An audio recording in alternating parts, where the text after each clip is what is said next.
ओम नमो भगवते वासुदेवाय। बोलो विष्णु भगवान की जय, लक्ष्मी माता की जय। बंधुओं, आज मैं आपको कार्तिक मास के 6वें अध्याय का श्रवण कराने जा रही हूँ। प्रत्येक मनुष्य को कार्तिक स्नान अवश्य करना चाहिए और कार्तिक स्नान करने के साथ ही कार्तिक महात्म के अध्यायों का रोजाना श्रवण करना चाहिए। करने से भगवान विष्णु की कृपा सदा ही अपने भक्तों पर बनी रहती है। बोलो विष्णु भगवान की जय। कार्तिक मास व्रत कथा के 6वें अध्याय में विष्णु भगवान ने जहाँ जहाँ अपने चरण रखे वहाँ पर ऋषि, वेद, यज्ञों के सहित समस्त देवता मेरी रक्षा करते हैं। सप्तमी, अमावस्या, नवमी, त्रयोदशी, द्वितीय, दशमी तिथियों को आंवला तथा तिल से स्नान नहीं करना चाहिए। यह विस्तार में पढ़े कार्तिक व्रत कथा 6वां अध्याय। नारद जी बोले, जब 2 घड़ी रात अवशेष रहे तब तिल, कुश, अक्षत, चंदानी लेकर शुद्ध होकर जलाशय पर जाए। नहर की अपेक्षा से 10 गुना झरना में, झरना से 10 गुना नदी में और नदी से 10 गुना संगम पर स्नान करने से फल कहा है और तीर्थ में स्नान करने से इनका 2 गुना फल मिलता है। स्नान के पूर्व विष्णु भगवान का ध्यान करके स्नानार्थ संकल्प करें। फिर तीर्थ में उपस्थित देवताओं को क्रमशः अर्घ्य और आचमर्ती देवें और प्रार्थना करें। हे कमलनाथ, आपको नमस्कार है। हे जलाशयी भगवान, आपको नमस्कार है। हे ऋषिगण, आपको नमस्कार है। मेरे दिए हुए अर्घ को आप ग्रहण करें। वैकुंठ, प्रयाग तथा बद्रीनाथ में जहाँ कहीं विष्णु भगवान गए वहाँ विष्णु भगवान ने 3 प्रकार से अपना पैर रखा था। जहाँ विष्णु भगवान ने अपना चरण रखा वहाँ पर ऋषि, वेद, यज्ञों के सहित समस्त देवता मेरी रक्षा कर रहे हैं। हे जनार्दन, हे दामोदर, हे देवेश, आपको प्रसन्न करने के लिए मैं विधि पूर्वक कार्तिक में प्रातः स्नान करूंगा।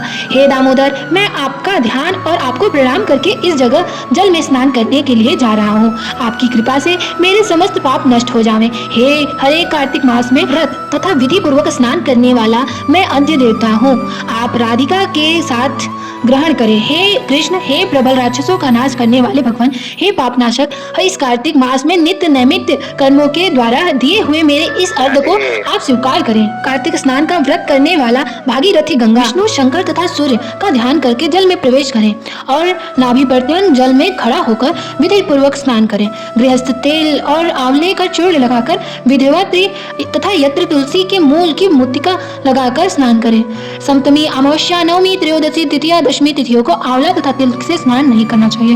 व्रत मल स्नान करके पुनः मंत्र स्नान करें। स्त्री और शूद्र स्नार्थ में मंत्रों से स्नान करें।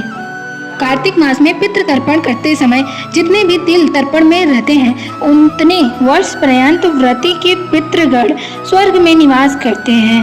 तत्पश्चात व्रत करने वाले जल से निकले, शुद्ध कपड़ा पहने और प्रातः काल के सब कृतों से निर्मित होकर पुनः विष्णु भगवान का पूजन करना चाहिए। समस्त तीर्थ के संपूर्ण देवताओं का स्मरण करके भक्ति पूर्वक सावधान होकर चंदन, फूल और फल सहित विष्णु भगवान को फिर अर्घ देवें। अर्घ मंत्र का अर्थ नियम से पवित्र कार्तिक स्नान में स्नान करना है। हे विष्णु भगवान, राधा के साथ आप मेरे दिए अर्घ को ग्रहण करें। तब चंदन, फूल और ताबूत से वेद परांगत ब्राह्मणों का श्रद्धा पूर्वक पूजन करें और बारंबार साष्टांग प्रणाम करें। ब्राह्मणों के दाहिने पैर में तीर्थ रहते हैं, मुख में वेद और समस्त अंगों में देवतागण निवास करते हैं। ब्राह्मणों की पूजा करने से उन सभी की पूजा हो जाती है। इस भूतल में विष्णु भगवान गुप्त रूप से ब्राह्मण के स्वरूप में निवास करते हैं। अपने कल्याण की कामना रखने वाले लोग इनका न अपमान करें और न इनके साथ निरीख। फिर एकांत चित्त से विष्णु भगवान की जा तुलसी का पूजा करके उनकी परिक्रमा प्रणाम करें। हे देवी, हे तुलसी, देवता ने ही प्राचीन काल से तुम्हारा निर्माण किया और ऋषियों ने तुम्हारा पूजन किया है। विष्णु की प्यारी तुलसी, आपको प्रणाम है। आप मेरे सब पापों का नाश करें। इसके पश्चात स्थिर चित्त से विष्णु भगवान की पुराणोक कथा को सुनना चाहिए और भक्ति पूर्वक वेद ब्राह्मणों का पूजन करना चाहिए।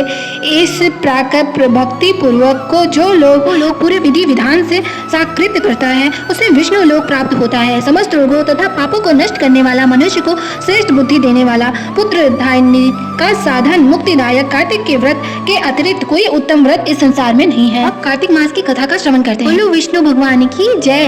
नारद जी सूत जी से कहते हैं, हे ब्राह्मण, कार्तिक मास के महात्म का विधि पूर्वक कथा का वर्णन कीजिए। सूत जी कहने लगे, हे ऋषि, एक समय भगवान कृष्ण कमल जैसी नेत्रों वाली श्री सत्यभामा जी कहने लगी श्री कृष्ण से, मैं धन्य हूँ और मेरे माता पिता भी धन्य हैं, जिनके मेरे जैसी कन्या उत्पन्न हुई, जिसके पति आप भगवान हुए। आप 16,108 रानियों में सबसे अधिक मुझे से ही प्रेम करते हैं। जिस कल्प वृक्ष की पृथ्वी के लोग बात नहीं जानते, वो मेरे आंगन में लगी हुई है। अतः मैं आपसे एक बात पूछना चाहती हूँ, आशा है मेरे हित के लिए आप वह बात अवश्य बताने की कृपा करेंगे। इतनी बात सुनकर श्री कृष्ण जी सत्यभामा का हाथ पकड़कर कल्प वृक्ष के नीचे ले गए और कहने लगे कि हे सत्यभामे, सब रानियों में तुम मुझको सबसे अधिक प्रिय हो। तुम्हारे स्नेह वश में इंद्र से विरोध करके यह कल्प वृक्ष स्वर्ग से लाकर तुम्हारे आंगन में लगाया हूँ।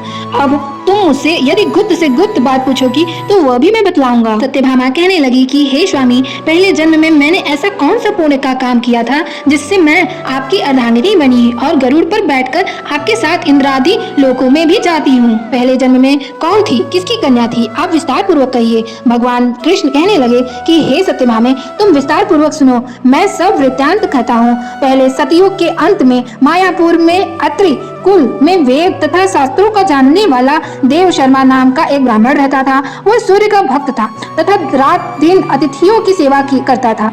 उसके कोई पुत्र नहीं था, परंतु बड़ी आयु में उसके एक कन्या उत्पन्न हुई जिसका नाम गुणवती था। देव शर्मा ने चंद्र नामक अपने एक शिष्य के साथ अपनी कन्या गुणवती का विवाह कर दिया। चंद्र पिता के समान उसकी सेवा करता था।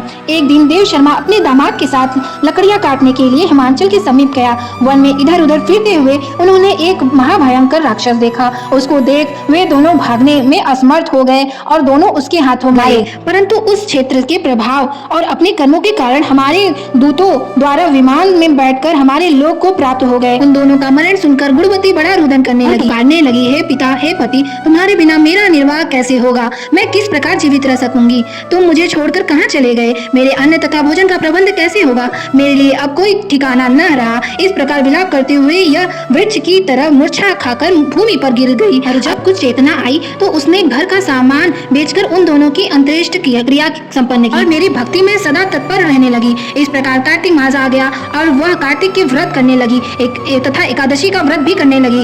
एक समय वह ज्वर से पीड़ित हो गई। वह दुर्बल शरीर वाली गुणवती गंगा स्नान को गई। गंगा जी में प्रवेश करते ही शीत के मारे उसकी देह कांपने लगी और वह शिथिल होकर वहीं पर गिर पड़ी। उसी समय हमारे दूत सुंदर विमान में बिठाकर उसको हमारे धाम में ले आए। यह कार्तिक के व्रत का ही प्रभाव था। फिर द्वापर में ब्रह्मादि देवताओं की प्रार्थना पर पृथ्वी का भार उतारने के लिए हमने कृष्ण अवतार लिया। तो उस समय हमारे ही देवगढ़ यादव वन में तुम्हारे पिता देव शर्मा शत्रुजित हुए, चंद्र शर्मा आक्रक हुए और तुम गुणवती से सत्यभामा हुई। कार्तिक के व्रत प्रभाव से तुम हमारी प्यारी हुई। तुमने आजन्म तुलसी के वृक्ष का पालन किया, इसी में तुम्हारे आंगन में कल्प वृक्ष है। कार्तिक में तुमने दीपदान किया, इसी से तुम्हारे घर में लक्ष्मी स्थित है। जो कार्तिक मास में तुमने व्रतार्थ किया, उसी से तुम हमारी अर्धांगिनी हुई। जो कोई कार्तिक मास में व्रतार्थ करता है हमको तुम्हारे समान ही प्रिय होता है। बोलो विष्णु भगवान की जय, बोलो सत्यभामा महारानी की जय का श्रवण करते हैं।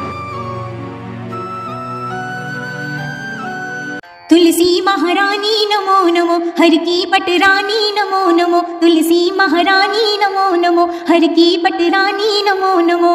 धन्य तुलसी पूर्ण तप कीनो, शाली ग्राम बनी पटरानी नमो नमो। तुलसी महारानी नमो नमो। जाके पत्र मंजरी कोमल, श्रीपति कमल चरण लपटानी नमो नमो। तुलसी महारानी नमो नमो। कौन से महीने में बोई रानी तुलसा, कौन से महीने हुई हरियाली नमो नमो। तुलसी महारानी नमो नमो। कौन से महीने में हुई तेरी पूजा, कौन से महीने हुई पटरानी नमो नमो। तुलसी महारानी नमो नमो। आषाढ़ मास में बोई रानी तुलसा, सावन मास हुई हरियाली नमो नमो। तुलसी महारानी नमो नमो। कार्तिक मास में हुई तेरी पूजा, मंगसिर मास हुई पटरानी नमो नमो। तुलसी महारानी नमो नमो। धूप दीप नैवेद्य आरती, पुष्पन की वर्षा बरसानी नमो नमो। तुलसी महारानी नमो नमो। 56 भोग 36 व्यंजन, बिन तुलसी हरि एक नमानी नमो नमो। तुलसी महारानी नमो नमो। जो कोई तुलसी को सवेरे गाए, श्री कृष्ण जी के दर्शन पाए नमो नमो। तुलसी महारानी नमो नमो। जो कोई तुलसी को दोपहर में गाए, खीर खांड का भोग लगाए, नमो नमो तुलसी महारानी नमो नमो। जो कोई तुलसी को सांझ को गाए, श्री कृष्ण जी की आरती उतारे, नमो नमो तुलसी महारानी नमो नमो। जो कोई तुलसी को रात को गाए, श्री कृष्ण जी के चरण दबाए, नमो नमो तुलसी महारानी नमो नमो। जो सखी मैया तेरा गुण गाए, भक्ति दान दीजिए महारानी, नमो नमो तुलसी महारानी नमो नमो। हर की पटरानी नमो नमो तुलसी महारानी। कार्तिक माँ की नमो नमो। प्रत्येक कथा को बोले सुनने तुलसी के लिए मैया की हमारे जय। YouTube चैनल को सब्सक्राइब कीजिए और बेल आइकन को क्लिक कर दीजिए। लाइक करना ना भूलें। Thank you.